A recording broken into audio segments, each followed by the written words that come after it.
तू तड़ाक की भाषा का प्रयोग मत कर। नहीं हो रहे। प्रेम Shukla ji, go ahead please. प्रेम शुक्ला जी, तू तड़ाक किसने किया रे भाई? अच्छा, नूरा इब्राहिम, दाऊद इब्राहिम का छोटा भाई नूरा इब्राहिम दक्षिण मुंबई युवा कांग्रेस के उपाध्यक्ष के पद पर था। देखिए बोलने लगे, देखिए इनके मुंह में अतिसार है, भगंदर प्रारंभ हो गया है। चलिए ठीक है, डिबेट मेरे ऊपर नहीं है। तू बता रहा है कि आपको नहीं लगता फवाद चौधरी को आपको खुल के आवाज जवाब देना चाहिए? अगर प्रधानमंत्री नरेंद्र मोदी को रेवन्ना पे बोलना चाहिए तो राहुल गांधी को भी फवाद चौधरी पे बोलना चाहिए। का धंधा ये है, ये ध्रुवीकरण करना चाहते हैं। ध्रुवीकरण इनका एक्सपोज हो चुका है। कन्हैया कुमार ये ध्रुवीकरण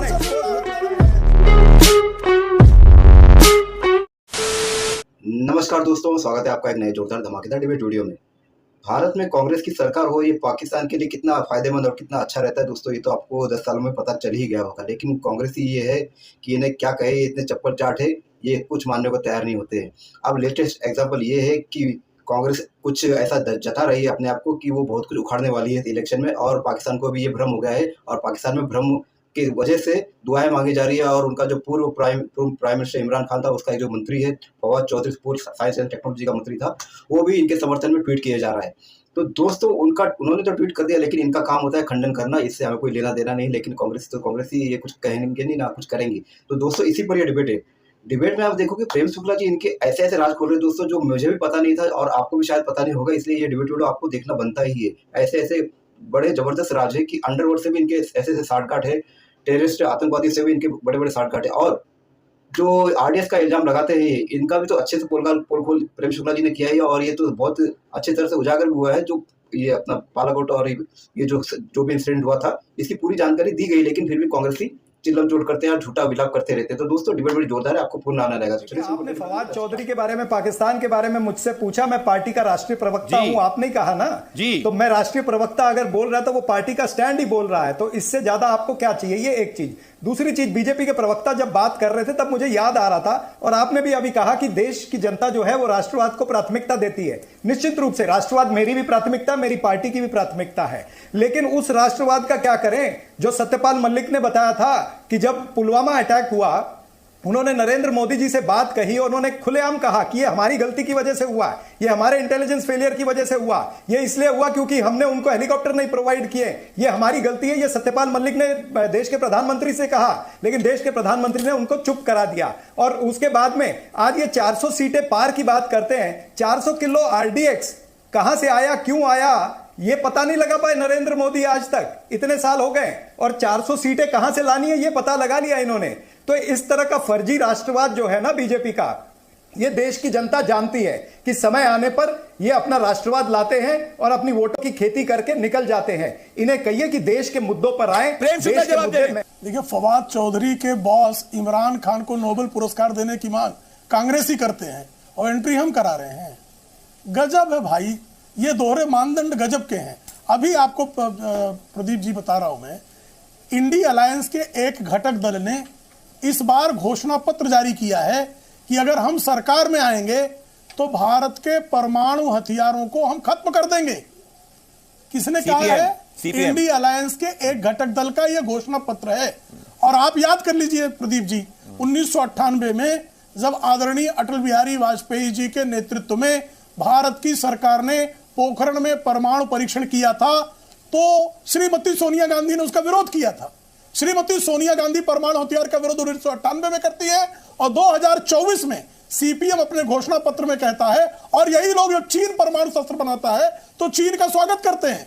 तो कैसे लोग हैं आप जान ही रहे हैं, इनका क्या इरादा है आप समझ ही रहे हैं। और भैया बारंबार रोज जो है पुलवामा के बारे में पूछ रहे हैं, पुलवामा के हथियार कहां, आरडीएक्स कहां से आया था, एक बार चार्जशीट निकाल कर पढ़ लीजिए, थोड़ा पढ़ना लिखना पड़ता है उसके लिए। और पाकिस्तान से ही आया था, पाकिस्तान से ही इस देश में आतंकवादी भी आते रहे, और 1993 में भी आए थे आतंकवादी, और 1993 में जब आतंकवादी आए थे तो उन आतंकवादियों को पासपोर्ट कांग्रेस के नेता ने बनवाया था।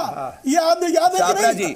उनका जो टिकट है ना, वो इंडी अलायंस के घटक दल समाजवादी पार्टी के नेता ने दिया था। याद है कि नहीं है? मेमन को जो है माफी मिले, याद है कि नहीं? अजमल कसाब को किसने बता दीजिए ना। उत्तर दे रहा हूं, जवाब दे रहे, उत्तर नहीं दे सकते। देखिए प्रदीप जी इतनी बातें करते हैं लेकिन ये नहीं बताते हैं कि डीवाईएसपी देवेंद्र सिंह जो पकड़ा गया था, जिस आतंकवादी के साथ पकड़ा गया था, वो आतंकवादी भारतीय जनता पार्टी का नेता था। भारतीय जनता पार्टी की टिकट पर वो एमएलए का चुनाव लड़ चुका है। इसी तरह से एक लश्कर तोयबा को फील्ड वर्क में सपोर्ट करने वाला व्यक्ति इनकी कॉर्पोरेशन का चुनाव जो है श्रीनगर से वार्ड क्रमांक 30 से लड़ चुका है। ऐसे अनेक सारे लोग हैं, मैं नाम गिनाऊंगा, निरंजन हिजोई आसाम में, इनके मध्य प्रदेश के अंदर भी लोग पकड़े गए थे जिनका डायरेक्ट लिंक लश्कर तोयबा के साथ था, बीजेपी का। तो ये तमाम सारी चीजें जो है, मैं इसमें ज्यादा नहीं जाना चाहता हूं, इसलिए नहीं जाना चाहता हूं क्योंकि देश के मुद्दे पीछे छूट जाते हैं। बीजेपी तो आज ये बता दे, बीजेपी आज ये बता दे कि ये पेट्रोल और डीजल के भाव जो है 70 रुपए प्रति लीटर कब होंगे। ये बता दो खाने का तेल जो है 200 रुपए लीटर से 70 रुपए प्रति लीटर कब हो जाएगा।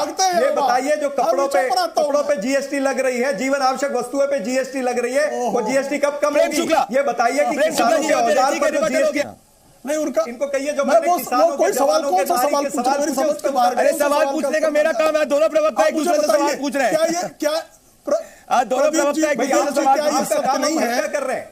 प्रदीप जी उत्तर दे रहा हूं तो प्रेम शुक्ला जी 30 सेकंड में एक के बाद जी अजीत जी के पास आ रहा हूं दानिश जी आपके पास। नहीं, प्रदीप जी वो 1.5-2 मिनट बोलते हैं और मैं 30 सेकंड बोलता हूं, आप आ जाते हैं। जरा मुझे भी थोड़ा बोलने दीजिए। अरे बाप रे, और वो मेरे बीच में लगातार बोलते हैं, दूसरा होता है। अब देखिए प्रदीप जी अब देखिए बोलने लगे, देखिए इनके मुंह में अतिसार है, भगंदर प्रारंभ हो गया है। चलिए ठीक है, डिबेट मेरे ऊपर नहीं है। प्रेम शुक्ला जी आ रहे हैं रिबटल के लिए, उसके बाद अजीत जी के पास भाई ऐसी भाषा मैं भी बोल सकता हूँ, तू तड़ाक की भाषा मुझे भी प्रेम शुक्ला को बोलो करके बता दीजिए। नहीं, तू तड़ाक प्रेम शुक्ला जी आ रहे, ठीक है साफरा जी हो गया। प्रेम शुक्ला जी तू तड़ाक की भाषा का प्रयोग मत कर, नहीं कर रहे, नहीं हो रहे। प्रेम Shukla ji go ahead please. प्रेम शुक्ला जी तू तड़ाक किसने किया रे भाई? अच्छा नहीं हुआ है, बोलिए। बिल्कुल नहीं कर, तेरे लिए अच्छा नहीं होगा फिर। बिल्कुल नहीं किया, तो बिल्कुल नहीं कोई तड़ाक नहीं, याकूब मेमन जो है तू तड़ाक नहीं किया, नहीं वो कोई तो तड़ाक नहीं, मैं क्लियर करना चाहता हूं। प्रेम शुक्ला जी बात मत करो। नहीं कोई तू का नहीं, मैं शो के होस्ट के रूप में कहना चाह रहा हूं साफरा जी और प्रेम शुक्ला जी, मैं शो के होस्ट के रूप में कह रहा हूं, कोई भी तू तड़ाक की बात नहीं है, इसको रिवर्ट किया जाएगा। अब मुद्दे पे आ जाते, हो गया प्लीज, हम लोग सब मैच्योर पॉलिटिशियन से हो गया। अगर किसी की कोई मिसअंडरस्टैंडिंग है उसको छोड़ दिया जाए। Prem Shukla ji go ahead, Prem Shukla ji please मुद्दे पे। प्रेम शुक्ला जी देखिए, याकूब मेमन नाम के आतंकवादी को कांग्रेस की ने मोहल्ला कमेटी का सदस्य माइन में बनाया था, यह सत्य है कि नहीं? दाऊद इब्राहिम का छोटा भाई नूरा इब्राहिम मुंबई के दक्षिण मुंबई युवा कांग्रेस का उपाध्यक्ष था कि नहीं? यह सत्य है कि नहीं? नूरा इब्राहिम, दाऊद इब्राहिम का छोटा भाई नूरा इब्राहिम दक्षिण मुंबई युवा कांग्रेस के उपाध्यक्ष के पद पर था। और जब राजीव गांधी ने धारावी यात्रा की थी 1984 में, तो वहां पर भीड़ जमा करने का काम डी कंपनी के नूरा इब्राहिम ने किया था। यह सत्य है कि नहीं है? ऐसे एक नहीं और स्वयं राजीव गांधी जी की हत्याकांड में कांग्रेस की नेत्री शामिल पाई गई थी। यह सत्य है कि नहीं है? जिस डीएमके पर इन्होंने आरोप लगाया कि डीएमके ने और इसी आधार पर सरकार गिराई 1998 में, कहा कि डीएमके जो राजीव गांधी के हत्याकांड में शामिल था, सत्ता लोलुपता की पराकाष्ठा थी कि उसी डीएमके के साथ आज ये सत्ता में बैठे हुए हैं। तो जो राजीव गांधी के हत्यारों से, अपने पति के हत्यारे से समझौता करने वाली श्रीमती सोनिया गांधी, याकूब मेमन जैसे आतंकवादी को मोहल्ला कमेटी में रखने वाले कांग्रेस, नूरा इब्राहिम जैसे अपराधी को कांग्रेस का पद देने वाली कांग्रेस, अब इसके बाद जो है ये बातें करते हैं लोगों से। स्कॉट फ्री छोड़ दोगे क्या प्रदीप भंडारी जी? इनको स्कॉट फ्री छोड़ दोगे क्या? मैं किसी को स्कॉट फ्री नहीं छोड़ रहा हूं। मैंने तो उत्तर दिया भाई। मैंने जितने सवाल पूछे, एक भी सवाल का उत्तर नहीं दिया। मैंने जनता के मुद्दे उठाए, मैंने महंगाई का मुद्दा उठाया, ये याकूब मेमन पर जा रहे हैं। मैं बेरोजगारी का मुद्दा उठाता हूँ, ये याकूब मेमन पर जाते हैं। मैं अगर किसानों का मुद्दा उठाता हूँ, ये अफजल गुरु पे जाते हैं। इनका काम ये है, इनका धंधा ये है, ये ध्रुवीकरण करना चाहते हैं। ध्रुवीकरण इनका एक्सपोज हो चुका है, ये ध्रुवीकरण एक्सपोज हो चुका है। मुझे ये बताइए कि आप ध्रुवीकरण छोड़ करके सीधे मैदान में कब उतरोगे? मैं आप दोनों से कहना चाह रहा हूं, अब आप दोनों सापरा जी पाकिस्तान जिंदाबाद के स्लोगन रेस किए गए थे कर्नाटका के अंदर, अगर आपको याद होगा तीलोक पे फायर हुई थी और आपके लीडर थे बीके हरिप्रसाद जिनने ओपनली पाकिस्तान को बैठ करके बोला था पाकिस्तान हमारा दोस्त है। भी मैं आपको कह रहा हूं सापरा जी, आज देश शायद आपको इंदिरा गांधी वाले नेशनलिज्म के रूप में वाली कांग्रेस पार्टी नहीं देख रहा है, आज देश आपको राष्ट्रीय सुरक्षा के मुद्दे पे कमजोर देख रहा है। इसीलिए देश आपको बार बार मैंडेट के थ्रू बता रहा है कि आपको नहीं लगता फवाद चौधरी को आपको खुल के आवाज जवाब देना चाहिए। अगर प्रधानमंत्री नरेंद्र मोदी को रेवन्ना पे बोलना चाहिए तो राहुल गांधी को भी फवाद चौधरी पे बोलना चाहिए।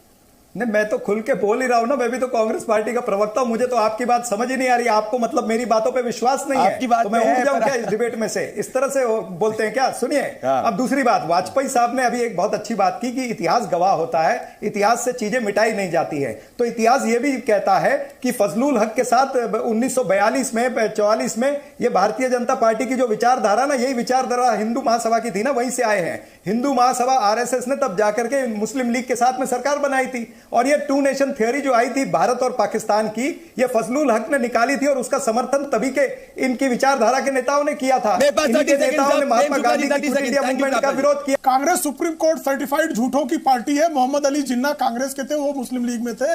फजलुल हक कृषक पार्टी के थे और मुस्लिम लीग के विरोध में थे। और फजलुल हक शुरू में जब हम हिंदू महासभा के साथ उनका समझौता था तब मुस्लिम लीग के विरोध में थे, और मुस्लिम लीग के साथ कांग्रेस खड़ी थी। मोहम्मद अली जिन्ना कांग्रेस का था और बाद में मुस्लिम लीग में गया। मौलाना शौकत अली कांग्रेस का था, बाद में मुस्लिम लीग गया और पाकिस्तान बनाया। सुहरावर्दी कांग्रेस का था, बाद में मुस्लिम लीग गया। तो कांग्रेस जो है वो दोस्तों डिबेट होगी खत्म, वीडियो होगी पूरी। उम्मीद करता हूं दोस्तों ये डिबेट वीडियो आपको पसंद आई होगी। तो प्रेम शुक्ला जी को आपने देखा कैसे तथ्य और सबूतों के साथ इनको धोया। जब इनको तथ्य और सबूतों के साथ धोया जाता है तो दोस्तों इनका रोना गाना शुरू हो जाता है कि आप महंगाई पे बेरोजगारी पे बात नहीं करते। अरे करो ना भाई, महंगाई बेरोजगारी पे बात करना तो उस पर करो, लेकिन आप जो खुद ही अपना गियर घुमा देते हो इस पॉइंट पर लेके आते हो तो ये छोड़ेंगे थोड़ी तुमको, ये रगड़ रगड़ के धोएंगे। प्रेम शुक्ला जी ने अच्छे से रगड़ के धो दिया। तो दोस्तों उम्मीद करता हूँ प्रेम शुक्ला जी की जबरदस्त डिबेट वीडियो आपको पसंद आई होगी। ऐसे ही डिबेट वीडियो देखने के लिए इस चैनल को सब्सक्राइब करते जरूर जाएंगे। मिलता हूँ आपसे अगली वीडियो में, तब तक के लिए जय हिंद, वंदे मातरम।